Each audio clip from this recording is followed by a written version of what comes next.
va commencer avec ces images qui se sont déroulées hier au tribunal judiciaire de Lyon.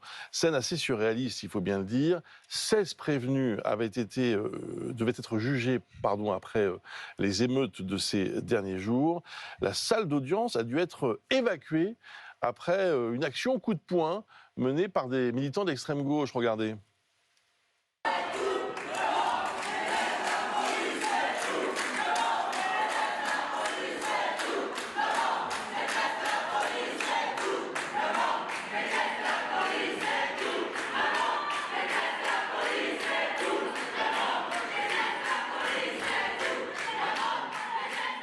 Voilà, vous avez entendu ces slogans.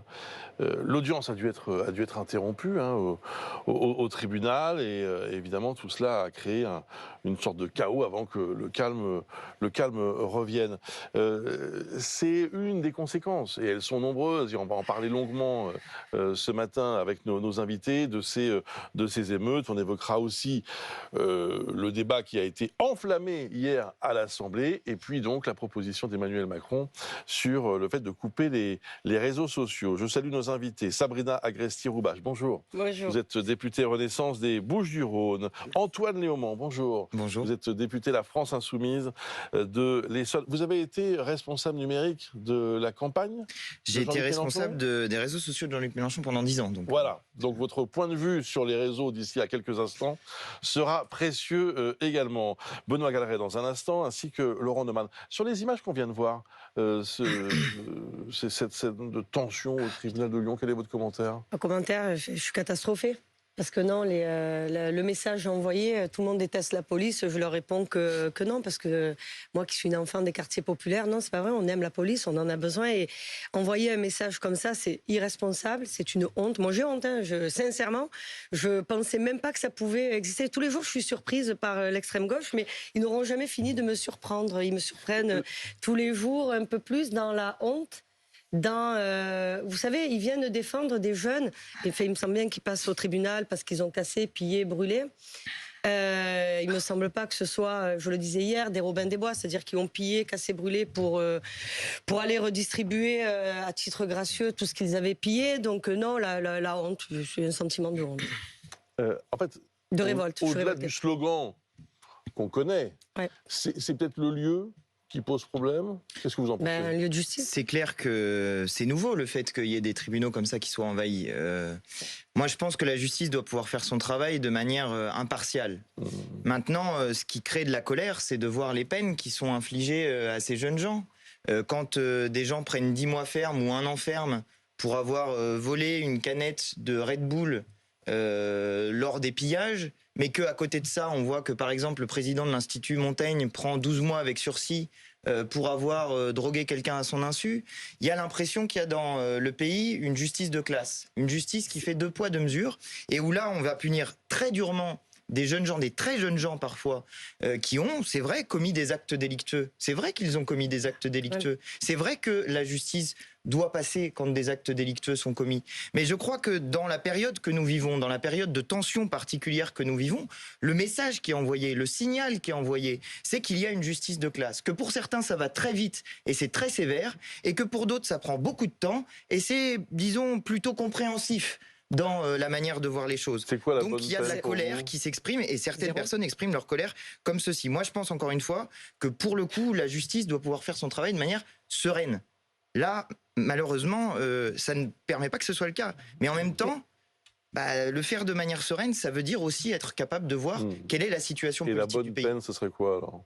Pour un mais pillage, la bonne peine, c'est non, mais la bonne peine, c'est au juge d'en décider. Ce que je dis juste, c'est l'image que ça renvoie. Moi, je dis au juge normalement, je n'ai pas de conseil à donner au juge. C'est plutôt le ministre de la Justice qui doit faire. Mais je dis juste à celles et ceux qui sont en responsabilité de faire attention au message qu'on envoie au pays en ce moment. J'y fais très attention moi-même. J'essaye de le faire, j'essaye de faire très attention à mes propos. Je pense que chaque responsable politique, juridique, etc. doit faire très attention à ce qu'il fait parce que le pays est dans un état de tension. Moi, ce que je dis concernant les peines, je le disais juste avant à Laurent Neumann, j'ai été élevée avec des parents et dans un quartier, tout le monde pensait... les parents étaient hyper impliqués dans l'éducation des enfants et c'était pas facile. Et c'était pas facile, je suis née dans l'un des quartiers les plus pauvres d'Europe. Bon. Mes parents disaient, je préfère que ce soit toi qui pleures que nous. Parce qu'un enfant de 13 ans qui pleure, il s'arrête au bout de 5 minutes. Un parent qui pleure, il pleure toute sa vie. Ça, c'est la première chose. La deuxième chose, quand vous dites, les peines graduées, vous savez ce que demandent les parents ? Des peines fermes, en disant je veux qu'ils comprennent que ce qu'il a fait c'est pas acceptable. Et j'ai été la première, vous savez quoi ? Vous ne parlez pas avec les vrais gens de la vraie vie là qui sont impliqués. Si, je suis allé voir. Voilà, donc moi pour le coup, on peut me reprocher beaucoup de choses, sauf de pas connaître ce sujet-là. Non. Le truc c'est que il faut des peines fermes. Pourquoi ? Parce qu'il faut pas qu'ils recommencent. Il faut qu'ils comprennent qu'à un moment donné, quand tu brûles, quand tu pilles, quand tu casses, tu dois payer. Et c'est normal. La punition, Antoine, la punition, c'est le cadre. Vous savez, leur donner un cadre, c'est leur rendre service. Donner un cadre, c'est leur rendre service. Je dis pas, attendez, moi j'ai pas dit qu'une personne qui a commis un acte délictuel doit pas être punie. C'est pas ça que j'ai dit. On est d'accord. Mais par contre, je pense que ce genre de peine, moi je parle au message que ça envoie au pays. Parce qu'il y a plein de gens, moi je le vois. Vous savez que 90% je le vois, des j'en Français discute avec les gens. beaucoup de fermeté. Les jeunes gens, ils m'ont dit, les jeunes gens avec qui, moi j'ai fait une réunion avec les jeunes gens de ma circonscription. Je suis allé les voir. Moi je suis allé le soir sur le terrain. Il y a beaucoup de gens qui m'ont fait la leçon sur des plateaux télé en disant vous appelez pas au calme. Moi j'étais sur le terrain en train de discuter avec les jeunes pour essayer de faire en sorte qu'ils s'entraînent pas à certains bâtiments publics. D'accord ?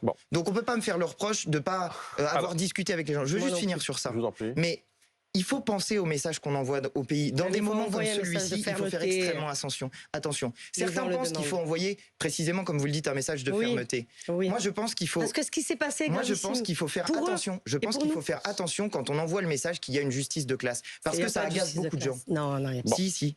Ben non, ça voudrait dire que notre justice n'est pas indépendante, mais non. J'aimerais qu'on évoque aussi ce qui s'est passé à l'Assemblée hier, qui est au fond le prolongement de notre débat. Ou plutôt, vous êtes le prolongement de ce qui s'est passé oui, alors hier. Disons, c'était encore plus violent. Hier, c'était dur. Elisabeth Borne, c'est pareil, ils font pas à l'attaque comme rarement contre la France insoumise. Écoutez. Madame la Présidente Panot, quand vos députés rejettent tout appel au calme, vous sortez du champ républicain.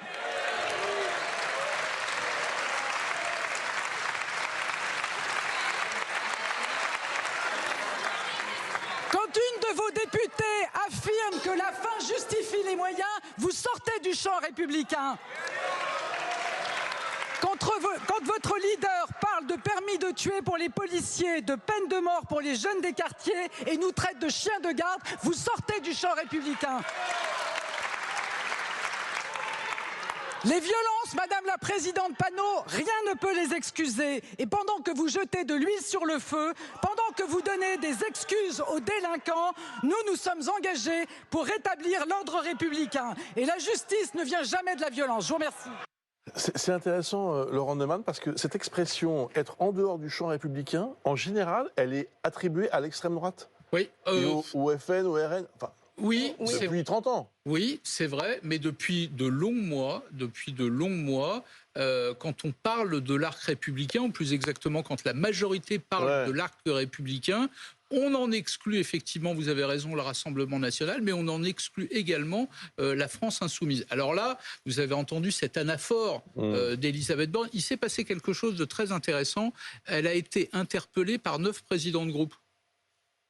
À 9 reprises, elle est descendue au micro pour répondre. Ce qu'elle ne fait pas d'ordinaire. D'ordinaire, elle peut descendre une fois pour répondre. Là, elle a pris soin de répondre à tout le monde. Sans doute parce qu'elle y a fait, elle aussi, un choix politique.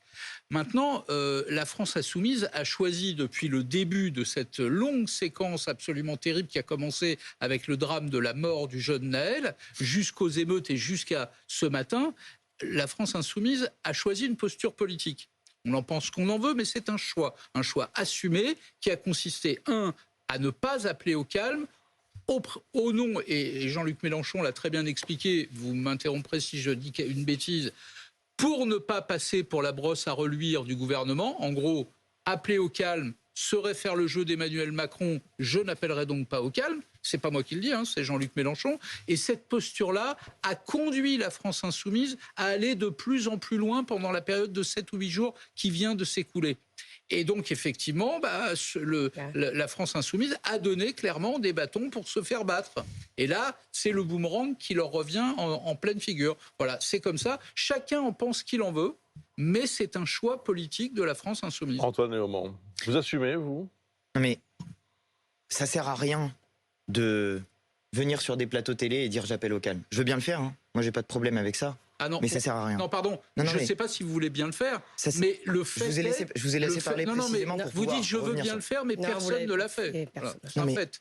Nous n'avons jamais été favorables aux stratégies de violence. Enfin, on l'a toujours répété, pour plusieurs raisons. D'abord parce que c'est moralement condamnable, ensuite parce que c'est stratégiquement inefficace. C'est stratégiquement inefficace parce que ça met hors de l'action un certain nombre de personnes et qu'ensuite, celles et ceux qui s'en prennent le plus plein la tête, c'est précisément celles et ceux qui participent à ces actions de violence et on le voit dans la répression judiciaire qui a lieu et on le voit dans la répression La policière qui a lieu. répression judiciaire. Oui, donc Mon Dieu. précisément, nous n'avons jamais été favorables aux stratégies de violence. Et moi, j'étais pas sur les plateaux télé en train d'appeler au calme. J'étais sur le terrain en train de discuter avec les jeunes pour leur dire qu'il fallait pas cramer la Là, vous médiathèque. vous On êtes était fait- plusieurs, il y en avait Oui, plein oui, des élus sur le terrain. Expliquez Je dis pas que comment c'est- je dis pas vous que c'est avez que- été accueillis Je sur dis le pas que c'est terrain. que moi. certains. Très bien, très Non, favorablement. ben, c'est pas vrai. Si. C'est pas vrai. C'est pas vrai. Mais vous voulez venir dans C'est ma pas vrai. circonscription Non, mais avec moi, moi venez dans la mienne aussi. Eh ben, Et vous venez, savez- venez à vous Marseille. savez, Venez à Marseille.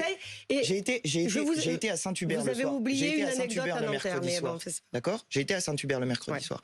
Dans ma circonscription, à Sainte-Geneviève-des-Bois. J'y ai été bien accueilli. À Saint-Michel-sur-Orge, ça n'était pas la même histoire. Ça dépend de l'histoire qu'on a avec les Et quartiers. voilà. Mais vous Parce savez, que vous qu'est-ce avez que je vais attendu faire après des Qu'est-ce que enfants je vais- de 13 ans qu'est-ce pour que je mener vais une faire, madame révolution Je que vais vous aller n'êtes pas discuter. capable de Si je peux mener, finir, que vous si avez je peux perdu finir de toute simplement. façon. Vous voyez, moi je fais très attention aux propos que j'utilise. Je dis pas que vous n'avez pas de légitimité à parler Non. au nom des électeurs de votre circonscription. Je sais pas ce que j'ai dit. Celle C'est qui pas dit ce que je j'ai n'ai dit. pas... Ah, C'est bah, pas- moi, c'est ce J'ai que pas dit que vous compris. n'étiez pas Celle qui dit légitime. que je J'ai n'ai dit pas de c'est pas vrai, vous légitimité n'avez à pas été parler. bien accueilli. C'est pas vrai. S'il vous plaît. Bah, vous venez avec moi si vous voulez, on en discute. Et puis on Je va vous voir. emmènerai dans des coins Moi, hier, j'ai difficiles parce parlé- que c'est facile d'aller Vous dans voulez les que je vous dise endroits quelque simples. chose et Venez c'est dans les quelque endroits chose, c'est compliqués. sans doute quelque chose qui va vous Venez parler. entre. Hier, j'ai posé une question très précise à Monsieur Darmanin. Je l'ai- J'ai posé une question très précise sur la question du racisme dans la police. C'est une question majeure des quartiers populaires. Vous le savez, j'en suis J'ai sûr. beaucoup d'amis d'enfance qui Vous le sont savez. flics. Vous le savez aussi. Vous le savez, j'en suis Vous savez sûr. qu'il y en a beaucoup aussi des quartiers populaires qui sont devenus policiers. Vous ou pas savez, j'en suis Vous sûr. vivez dans oui, la- il y en a Bon, beaucoup. d'accord. Et vous savez quoi Alors, attendez. Non, attends, je veux vraiment Plutôt que de juste savoir qui a fait quoi Je le veux vraiment- soir oui, parce que là, ça- la ça- question, on a tous la assez question de c'est le est-ce Là, que ça donne un côté, c'était- ça donne un côté déplorable au débat. Je comment veux est-ce juste que finir. vous, comment est-ce que vous Je veux juste réagissez finir au fait sur un point. d'être traité, d'être en dehors Je du suis champ républicain? extrêmement choqué par cette phrase. Mm. D'abord parce que quand on est en dehors du champ républicain, ça veut dire qu'il faut agir contre moi. J'attends de savoir ce que va faire exactement Madame Borne.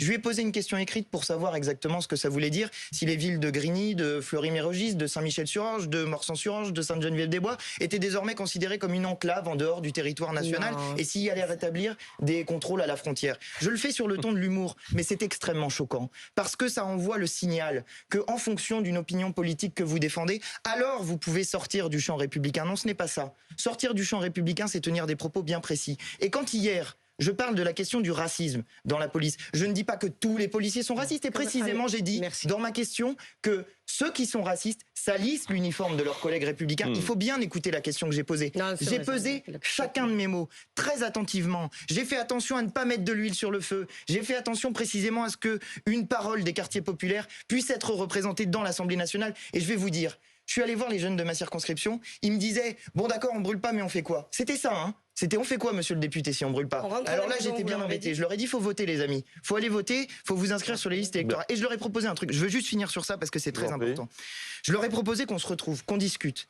Ils m'ont dit ce qu'ils m'ont dit. Et je leur ai dit, vous savez quoi?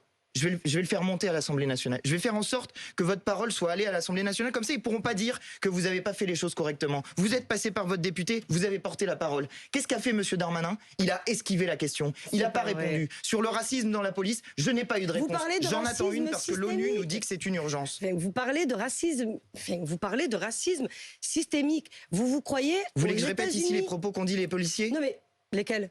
Les propos que j'ai dit dans ma question. Non, je Je peux les dire, hein, parce que peut-être que ceux qui écoutent BFM les ont pas entendus. Ferme ta gueule, tête de chien, tu veux qu'on t'encule ou quoi? Oui, C'est des d'accord, propos de mais vous parlez policiers. de- non, mais C'est d'accord, des et vous propos de voulez qu'on policiers parle à des des jeunes. propos de- non, Des non, propos de attendez. policiers à des jeunes, ça salit C'est une l'uniforme de police. minorité. Écoutez-moi, c'est une minorité de jeunes là qui ont cassé, qui ont pillé, comme c'est une minorité de policiers Mais c'est qui justement peut ce qu'il faudrait parfois mal savoir. se comporter. Donc ça, je vois même pas où est le débat. Et c'est Si, il y pas, a un débat. c'est pas tous Non, mais les il y a un flics qui débat. ont été mis en examen. Le ministre l'avait Non. rappelé, c'est un policier qui a été mis en examen. Et juste pour revenir sur ce que vous disent vos jeunes, ils ont entre 13 et 17. Vous connaissez Oui. parfaitement la sociologie, voilà. Qu'est-ce que moi, on m'a posé la même question. Qu'est-ce qu'on fait, Rentrez madame la députée? chez vous, rentrez chez vous, c'est pas le moment. Vous risquez, écoutez, vous les mettez en danger. Ce que je veux vous dire, c'est que Non, mais je l'aurais quand pas vous, dit. quand Je vous l'aurais dit n'appelez autre pas, chose, hein. quand il y a quelqu'un de chez vous, vous voulez que je vous le rappelle, j'ai fait un débat avec elle à France Info. Excusez-moi, Bruce. Elle a dit la fin justifie les moyens. Elle a dit la fin justifie les moyens, mais elle n'était pas dehors. Hein. Elle n'était pas dehors.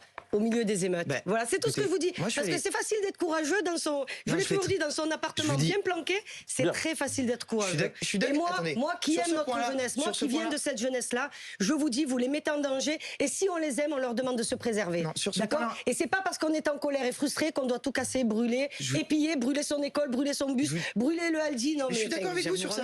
Je suis d'accord avec vous sur ça. Ce que je vous dis juste, c'est que précisément, moi je suis allé les voir les jeunes. Oui, Je leur ai dit, vous, je sais. ils me disaient qu'ils voulaient se battre avec la police. Je leur ai dit, mais à il quoi faut ça pas sert se de vous battre. battre avec la police? Qu'est-ce que ça va amener? C'est vous qui allez vous blesser. Il va y avoir encore un mort. J'ai Voilà, promis on a qu'on dit allait la même parler chose. On a dit la même aussi, chose. si vous le voulez bien, des On a dit la réseaux même chose. sociaux et de cette proposition d'Emmanuel Macron qui n'exclut pas de couper les réseaux en cas de crise. Une réponse aux émeutes qui indignent les oppositions, Benoît Galeret. Et même certains élus de la majorité, on va le voir. Alors en ligne, déjà, beaucoup ont du mal à croire à cette menace de blackout. Ok, Kim Jong-un tacle déjà l'insoumise Mathilde Panot, car la censure de Snapchat, Instagram, TikTok ou autres messageries est plutôt une méthode de Corée du Nord, de Chine, d'Iran, de Russie, certains régimes autoritaires d'Afrique, pas vraiment le modèle démocratique, grince le socialiste Olivier Faure, d'un pays qui se veut encore la patrie des droits de l'homme. À droite aussi, le chef de député LR, Olivier Marleix, estime que même si c'est une provocation pour détourner l'attention, elle est de très mauvais goût. Le fascisme en pantoufle, quel enfer, soupire Sandrine Rousseau, quand même le Rassemblement national dénonce une grave dérive autoritaire, une punition collective, tweet le député Falcon, alors que Macron n'est pas capable, dit-il, de neutraliser une infime minorité de voyous. Alors techniquement, c'est vrai que c'est possible en ligne, mais ces frappes-là, elles sont jamais chirurgicales. Quand on coupe un robinet, c'est pour tout le monde, tant mieux, puisqu'on y a vu circuler des adresses de policiers, des adresses d'élus, dit ce matin le ministre de la Cohésion des Territoires, Christophe Béchu.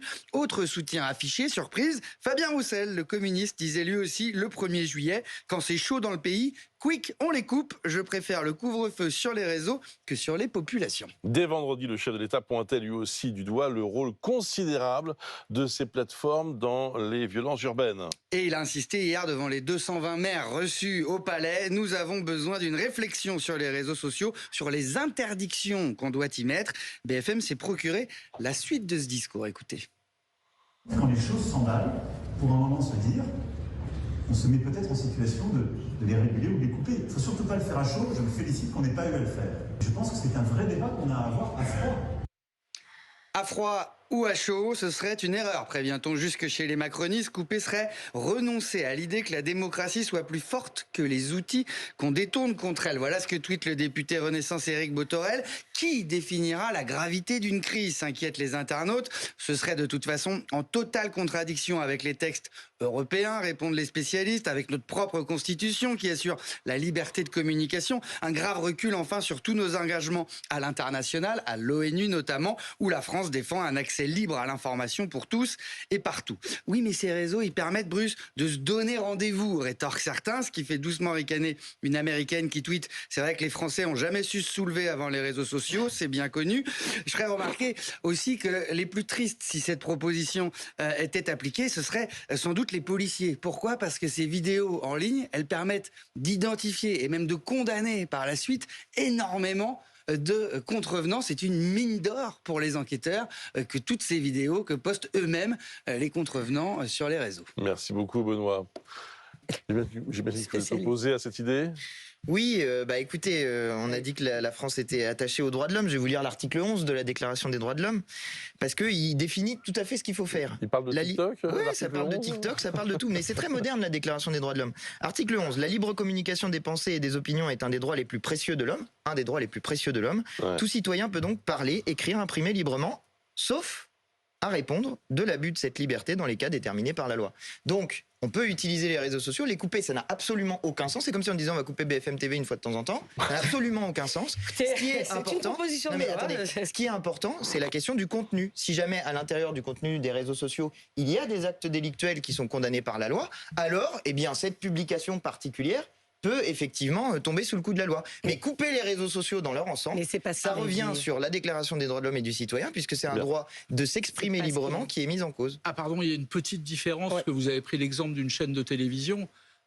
Si une chaîne de télévision, la nôtre ou une autre, manque à ses obligations, il y a toute une gamme de sanctions qui vont de la réprimande, le rappel à la loi, l'amende, des amendes très élevées parfois, jusqu'à l'interdiction d'émettre. Oui. Mais on vous coupe pas direct comme ça. Il se trouve Non. que les réseaux sociaux décident qu'ils ne sont pas responsables de leur contenu et il y a un bras de fer entre pas la France, pas Emmanuel Non, Macron et non, TikTok, entre les États et les réseaux sociaux. Non, mais Et ça, que je dans suis- ce bras de fer, Mais par ailleurs, on peut utiliser des moyens de pression. Sabrina Agresti-Roubache. Non, de toute façon, on fait dire à peu près ce qu'on veut aux déclarations du président de la République. Oh. Moi, je connais C'est sa quand même assez position clair, sur les ouais. réseaux sociaux et je vais vous dire, moi, je suis encore plus dur et je l'avais écrit dans mon livre. Moi, les réseaux sociaux, je déteste ça parce que je vois depuis des années et des années ce que ça peut provoquer. Le contenu, évidemment, qu'on puisse stopper un contenu qui peut mettre des gens en danger et les jeunes eux-mêmes en danger, c'est une évidence. Enfin, je veux dire, c'est limite confisquer leur téléphone. Je veux dire, en gros, c'est ce qu'il disait. Mais sur l'arrêt, on coupe le robinet, vous avez bien fait de rappeler, on ne peut pas cibler, on arrête Snap pour un tel ou un tel. Honnêtement, je pense que la réflexion est plus large. En revanche, la responsabilité des réseaux sociaux, des plateformes, sur les contenus qui y circulent, moi, je suis très, très, très favorable à ce qu'on mette maintenant les choses à plat. D'un je mot, dirais maintenant. Très rapidement, 10 secondes. deux mots. Mais il y a aussi la question du racisme sur les réseaux sociaux qui doit être traitée. Qui se Et la déchaînent. question du harcèlement. Bien. Qui sont, à mon Bien sûr. avis, Mais vous avez centrales. déjà essayé de signaler un contenu. Oui, attendez, j'ai fait ça pendant 10 ans, donc Voilà. je sais Non, mais je assez sais, bien. mais j'attendais Je sais votre assez bien grande quand il y a explication. des propos qui sont compliqués. Merci Bien sûr. beaucoup pour ce débat.